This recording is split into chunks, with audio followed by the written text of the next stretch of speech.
For that grandmother walking into the room, I think the most powerful thing that grandmother could say is, I have to sit in the dark, or I have to sit in the heat without air conditioning. That is powerful because that is a real person talking about the real impacts. I'm Carolyn Pars, communicator, coach, and host of Just Power, a podcast about creating a clean energy future without leaving anyone behind.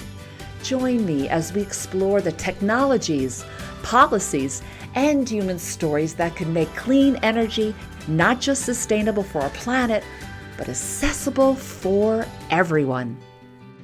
Energy regulatory proceedings are open to the public. Anybody can walk in, including you. But Jolette spent 8 years as a utility commissioner in Massachusetts, and she'll tell you an open door is not the same as a seat at the table.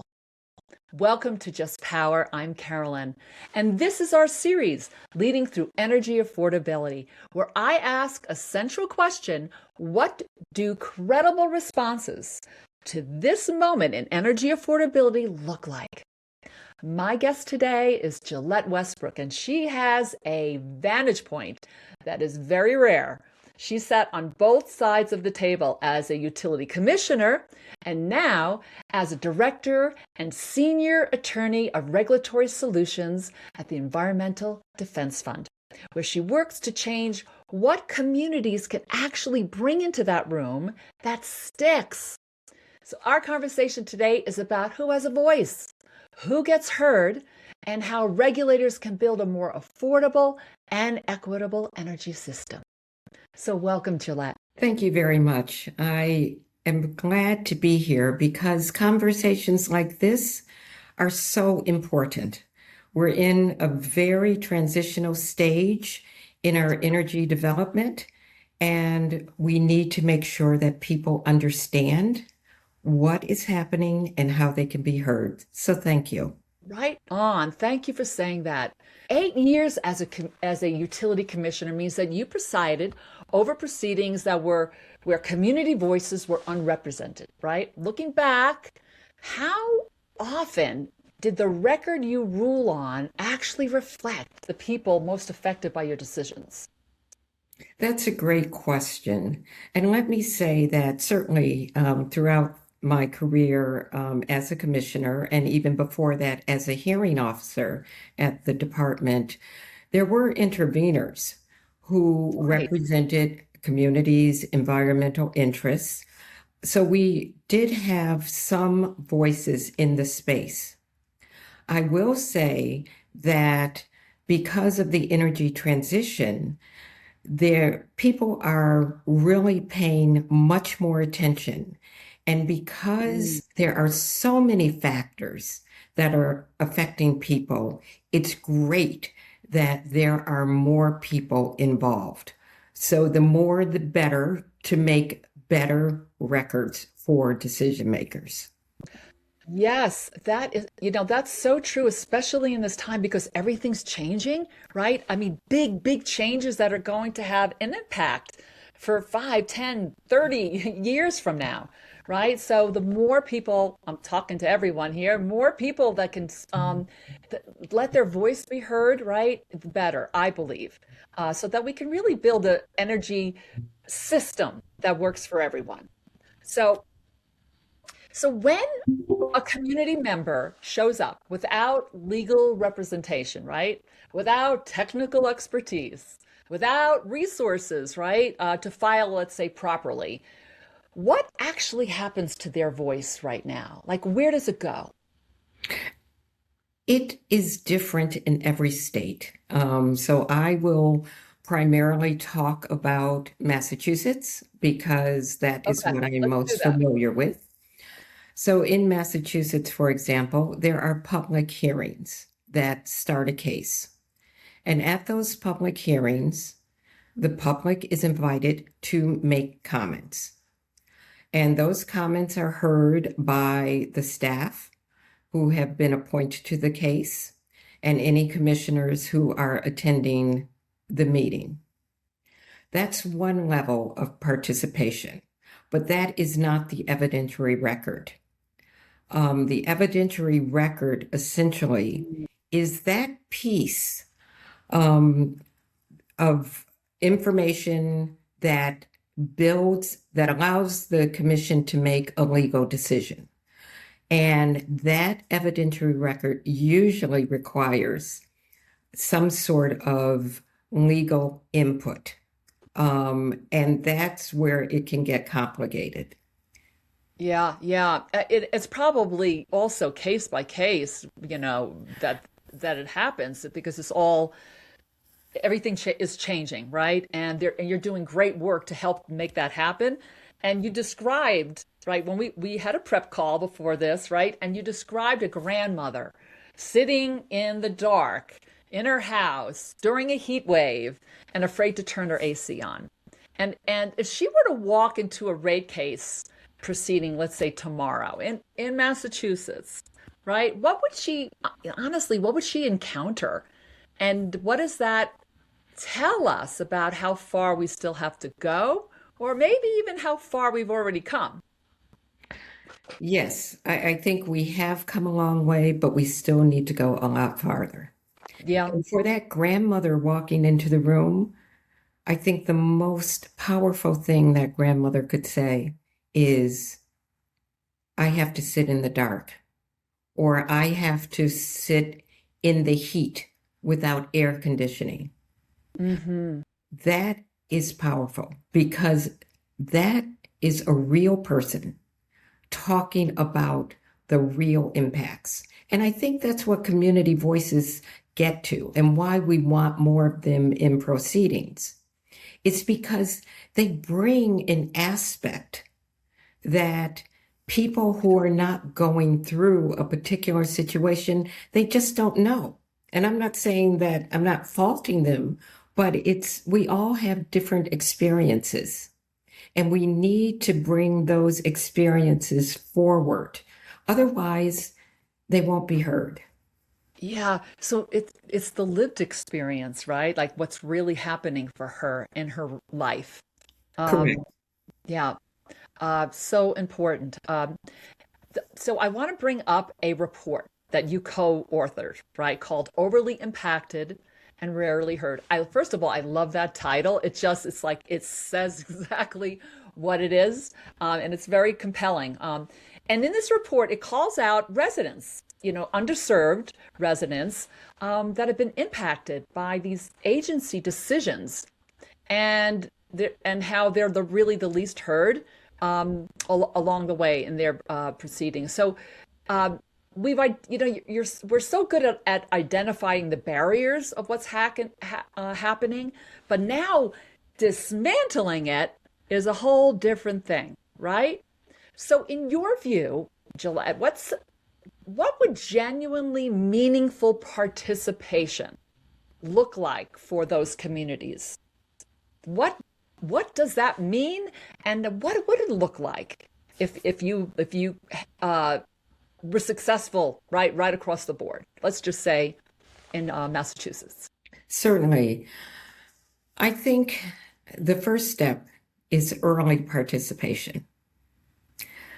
Participation has to happen before anything is set in stone, be it infrastructure siting, uh, be it what may shape rates in terms of whether or not there will be low income discount rates or the like.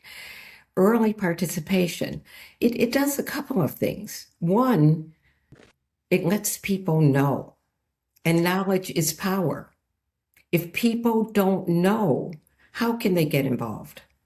Right. And how will they know what will affect them or how the decision will affect them? So I think early engagement is important. How early is early? For me, I think that it's before things are, for lack of a better term, baked, when things Mm. can still be changed Ah, by input right. and having conversations. They don't all have to be formal conversations. They can be at a community center, held maybe Ah, some meetings during the day for people who may have to pick up their children and don't have the evenings free. Those same meetings could be held in the evening to accommodate people who have to work during the day. So making the information accessible in the communities. And Early. people should Okay. not have to travel 25, 50 miles to get the information. We also have to recognize that not everyone is fortunate enough to be connected to the internet, to be able to access platforms like this. So we have to make sure that there are different ways and effective ways of communicating with people. Okay. So you said a lot there, right? Just want to unpack that. Like first is early, right? Yes. Get people early so they actually their voice can be heard before everything's been decided upon, right? And give them many ways to participate because they may not be able to pop on, you know, internet or listen to something online, right? That will have an impact. So they have to have many ways. I also hear so often that, you know, make it in not just in English, but in other languages so that whatever community you're going into, it's truly, how they live, right? So, good. Yeah, I really like that. How do we measure this, right? Because we love measuring everything, and especially from the utility side, right? How do we measure whether you actually achieved what we're talking about? You also talked about make it close in, 25 miles they're not going to travel, make it reasonable. How do you measure it? I think that there are some signs. One being at a public hearing, how many people are there? Simple as that, right? I think that's one indicator of whether or not the message has gotten out to the community. And another is along the same lines of how many people maybe have filed comments or maybe made calls to the consumer division at the department. So I think that those are some indicators. There are more, but certainly who's showing up Yeah. is the key one. Yeah. Okay. So you had a stakeholder working group, right? Issued the report with specific recommendations, right, for the Department of Public Utilities and the Energy Facilities Siting Board, right? And so here we are 2+ years later, right? What actually got implemented, right? What was stalled, perhaps? And what does that gap say about how the agencies seriously take this community participation when there's no, let's say, political pressure forcing them to do something, right? How did it go? Well, first of all, let me say I think that experience of working with stakeholders in that group, it was fantastic because there were representatives from who had different perspectives. And again, it's building upon different perspectives, taking them into account that makes a difference. And in the report you're referring to, the state working group was tasked with not only identifying barriers to participation in energy regulatory proceedings, but coming up with recommended solutions. And the report has numerous solutions. And I'm pleased to say that some of those recommendations have been implemented. We divided the recommendations into short and long term, those that the agencies could implement on their own, and those that would require legislative support. Okay. And to give you a few examples of what was implemented that was suggested in the report, the Intervenor Compensation Support Fund. The report recommended that some sort of support be given for people who want to intervene, to have their voices heard on the evidentiary record that I was talking about, on that body of evidence that the decision will be made. These cases are very complex. They're technical. They take a long time, or may take a long time. They require money. You need to hire lawyers, possibly. You may need to hire expert witnesses. That's a burden on people. That's a burden on community groups. And so the intervenor compensation is a mechanism whereby those who are experiencing financial hardship can raise their hand and say, I want to be in this case. I can bring this particular perspective to this proceeding, and I will need funding to pay for witnesses, to pay for an attorney. So that was recommended in the report, and it was put into legislation in Massachusetts. And I'm pleased to say that the regulations finalizing that program in terms of the nitty-gritty, how will it work, who does what, those were finalized within the last couple of months. So that was one recommendation. Okay. Another recommendation that didn't require legislative support was a roadshow, meaning DPU commissioners travel throughout this Commonwealth and let people know what you do so that they can better understand. Let them ask questions. Right. And that was a recommendation. And the DPU did have, I think, 4 road shows. It was either 3 or 4.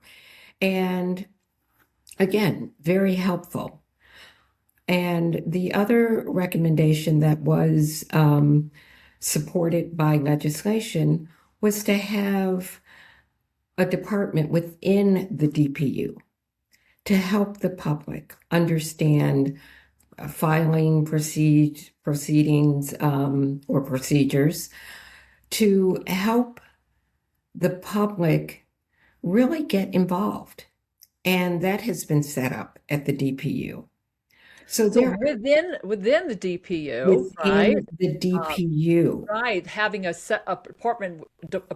department or sector within it to help people understand, to get people the help that they need, right? Perhaps technically, learn the complexities of what they might be, intervening on.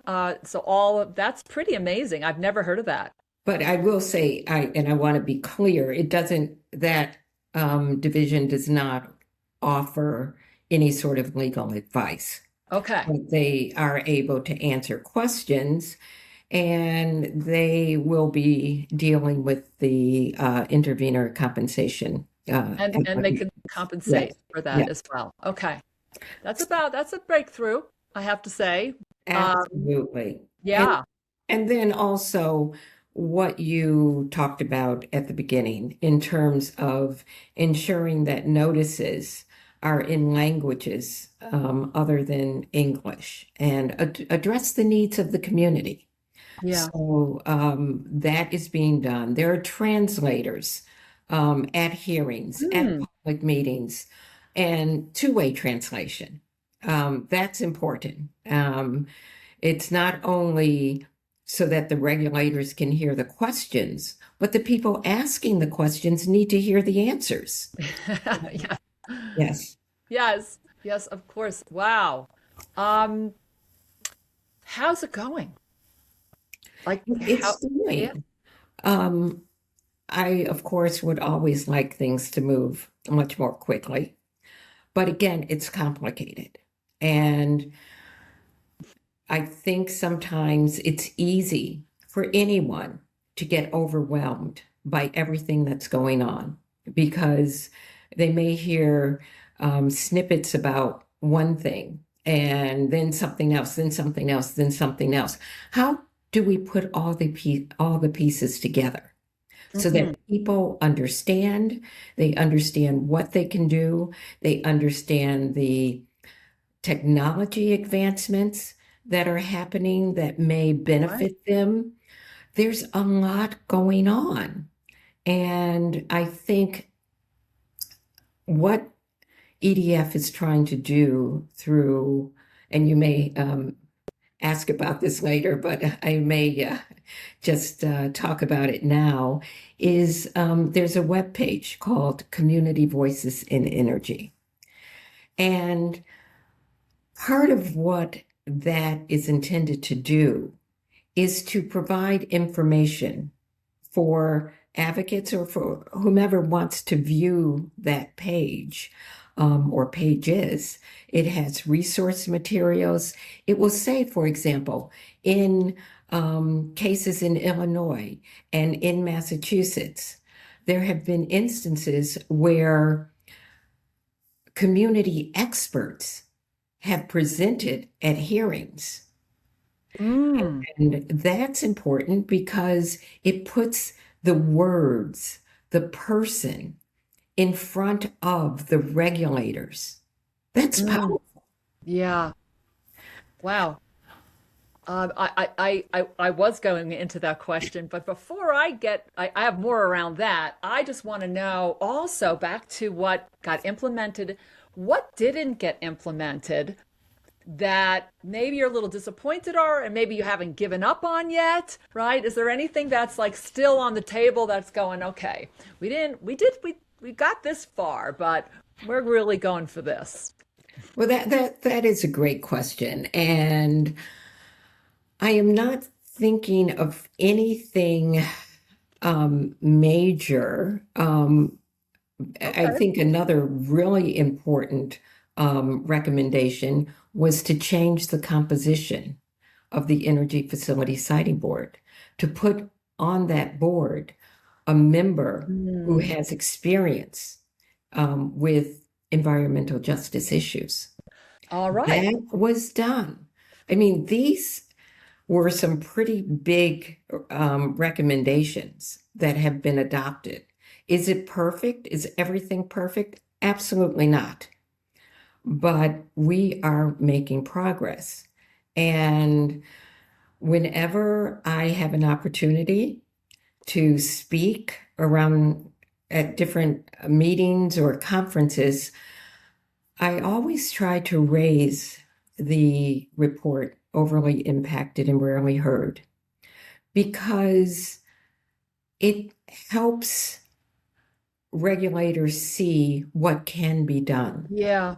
And every state is different. I got that. But we're at a point in time where we can't keep reinventing the wheel. We have to say, yes, progress was made in Massachusetts or whatever state. Let's look at how they did it. Let's see if we can adapt and adopt some of what has been done. So I think that's really important that we keep the lines of communication open, not only among communities and regulators, but also regulator to regulator. Yeah. So important, right? They can build upon it instead of reinvent it, right? Is what Correct. I'm hearing you Correct. say. Love that.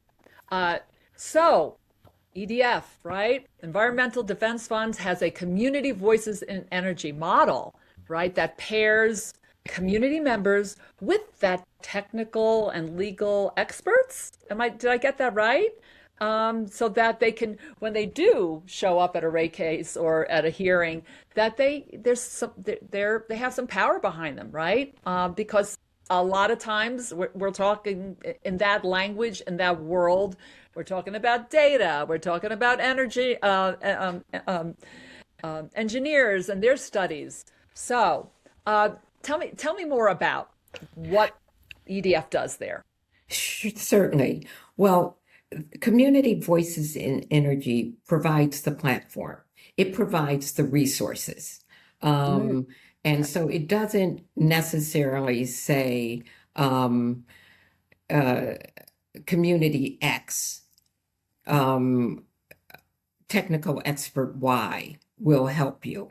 It will say community X. If you are looking at issues regarding rate design, this is what has been done to date. And not every single case is there, but here are some highlights. If you're looking for resources on particular issues, this is what is out there. This is what, and people who visit the site regularly, they may have material that they want to post, and there are ways to do that. So it's information sharing on real issues. And it talks about real results, real impacts. So it can help advocates. It can help community members better understand the community space and what is being done in that space. Right, right. That's a powerful tool, right? That they can go to this place. Is it just Massachusetts, or it's but beyond Massachusetts? Yes, I should have said that this is across the country. I mean, there are resources there from various states. Okay, which is great because that's, you said, the things you can build upon, what worked over here in New York or in New Mexico, right? People can see the information and be able to hopefully build on it, learn more, get educated, and have their best foot forward when they do this. And anybody that does that, really, that educates themselves on such complexities, I mean, that just the weight of that voice matters. I think does matter in that world. And you were a commissioner, right? So to have those lived experiences and have someone go into the community or come from the community and step forward. I love that. Okay, so I want to ask this question. I've been involved with utilities, and one particular one for many years, right? As a consultant, helping them to move the ball in the right direction, hopefully, right? So I've noticed that some of the sharpest tensions in regulation is what makes the most money, let's say, for utility is not often what's best for the customer. That always, comes down to it. So I want to know, the commissioners know this, utilities know this. What regulatory process, and we talked a few, process or tools can actually change that math, change that equation? What have you seen that's actually moved the needle in the direction of equity? I think what we want to make sure is that utilities are held accountable for the monies that they're spending, ratepayer money. And to do that, maybe performance-based metrics that's been used in several states throughout the country. And that basically says, this is the goal we want to achieve. And we are going to provide incentives if the company exceeds that goal. And so that gives the company an incentive to work harder. That benefits customers because they are getting equitable services. And it could be equity metrics. I mean, the metrics can be, they're very diverse, but basically it's a way, as I look at it, to hold companies accountable. And that's what we want. We want accountability and transparency. Yeah. I want to know how my money is being spent. You want to know how your money is being spent when you pay your utility bills. So we want those two things. Okay, the most important there. You use the word equity, right? And that word in the last year or so has got, has hit some political headwinds, right? Where we are right now. Even community benefit agreements, I hear, are being reframed. So, how do you protect the substance of the work you're doing and the people who depend on it when the vocabulary seems to be changing due to all of this? What have you noticed, right, in the last, whether it's year or so, or even a few months around equity, right, and fairness? Well, I've noticed some changes in vocabulary, but it does not change the underlying issue that must be addressed. Call it what you want, but people need to be treated fairly and I always say respectfully. And so you can put whatever words you want around that, but it doesn't change the bottom line. Yeah, I love that. You know, I've heard that from some other, sometimes municipalities that have said, yeah, we had to change the word, right? But we're still doing the work. Yeah, yeah. So, yeah, and I love that EDF has been doing that for so many years on behalf of communities and individuals, right? In communities. Uh, so your work, Jolette, sits at the intersection, what I see as like three bedrocks, the voice, your voice, right? Being heard and what regulators can actually build, right? So let me ask you the question of this series, right? To you, what does credible responses to this moment in energy affordability, we're calling it, look like to you, right? Um, what does that response from your perspective look like today? That response would be being heard. So if I go to a proceeding, whether it be a public comment hearing, or if I get intervener compensation and I intervene in a case, or I don't need intervener compensation and I still intervene, Yeah. how are my comments or were my comments taken into account? Mhm. Is there a sentence in the decision or a paragraph or a page or 2 pages or whatever that addresses what I raised and what I was concerned about?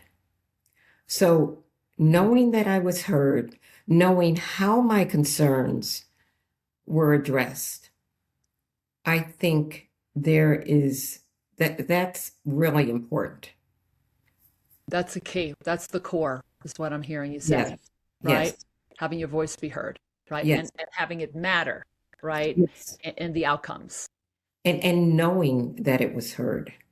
Ah, If I um, participate in a proceeding and I spend hours upon hours, weeks, months, and there's nothing that indicates that the issues that were critical to me were heard and addressed, that erodes confidence. And that's just not fair, in my opinion. right. Yeah. Because what I see sometimes is that they'll go through the processes, right? They'll have their listening circle, right? And or they'll do the community event. And listening is a really important part of it, right? I mean, that's a good step in the right direction. But then what you just said is key, that what was said was actually in some ways responded to, okay? Yeah. And then ultimately implemented on, right? Would be. So those things are so important. Uh, in closing, Gillette, Gillette, tell me, is there a question I didn't ask you or something that you'd like to say in closing that is important to you, right? In the work you do?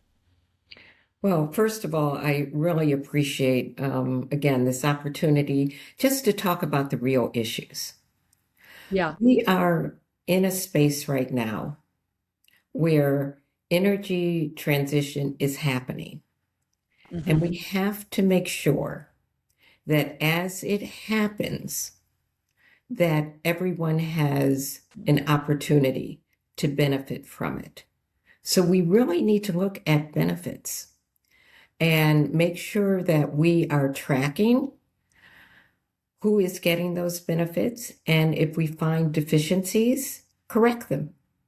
We must do that. And we have to, as we talked about, ensure that people have opportunities to be heard in a meaningful way. I mean, there are two ways to be heard. I can say something and you can totally disregard it. Right. That's not really being heard. And you may disagree with me, that's fine, but tell me why. That would be really helpful. So Okay. I think we just have to keep the spotlight on communities, on engagement, and keep talking with each other, keep providing resources like community voices in energy, and keep going forward. Okay. Well said. Well said. What you're describing is not a radical idea. It's really a simple one, right? That people the people most affected by the energy decisions that we're making right now have a voice, have a seat at the table, right? And you said a meaningful one. That is the crux of it, right? There's tools that exist. There's models that are working right now, right? Maybe what's missing a little bit and we have to push is the will to do it, right? Is what I see. And that's the work that you're doing, Jolette, and I know EDF as well. So thank you so much for the work you do and EDF as a whole. How can people get in touch with you? How can people learn more? Well, people can learn more by contacting, well, EDF has a website, edf.org. Okay. And on that website, there are links to various resources. Community Voices in Energy webpage is available. I don't know if you can provide that information. That'll all be in the show notes for sure. I've been Excellent. on your LinkedIn page too. You have Great. a group on LinkedIn. I love it. Great. So Great. go there.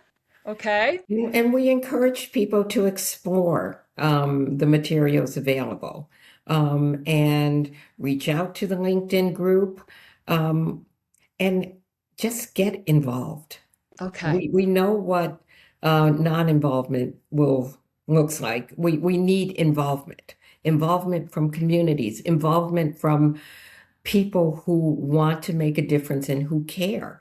And I think everyone cares. They care about their utility bills. They care about affordability. They care about health impacts, environmental impacts. There are so many things we have to address, and we just need to keep going together. Okay. So key. Thank you so much, right? Thank you. And for those that are listening, this is where your voice comes in. It really does matter. You say, oh, sometimes you hear, oh, I'm just one voice, I don't know if I'll have an impact, but guess what? You do. So go to their platform on LinkedIn, make a comment here on YouTube, subscribe to Just Power, and check out EDF and the work they're doing. Your voice does matter. So if you were inspired enough today, right, by Jolette and what she is saying, please go ahead and do at least one of those things and tell your friends. Maybe you can even send this show to a regulator that you know, or your utility company. It is up to us because the energy transition isn't happening to us, it's happening with us, and your voice can be heard. Because, and you know this, we are all in this together. Thank you for joining us. If you enjoyed this episode, make sure you subscribe to Just Power wherever you get your podcasts. And if you really loved it, leave us a review and tell everyone you know about our podcast. It's going to take all of us to create a clean energy future that leaves no one behind.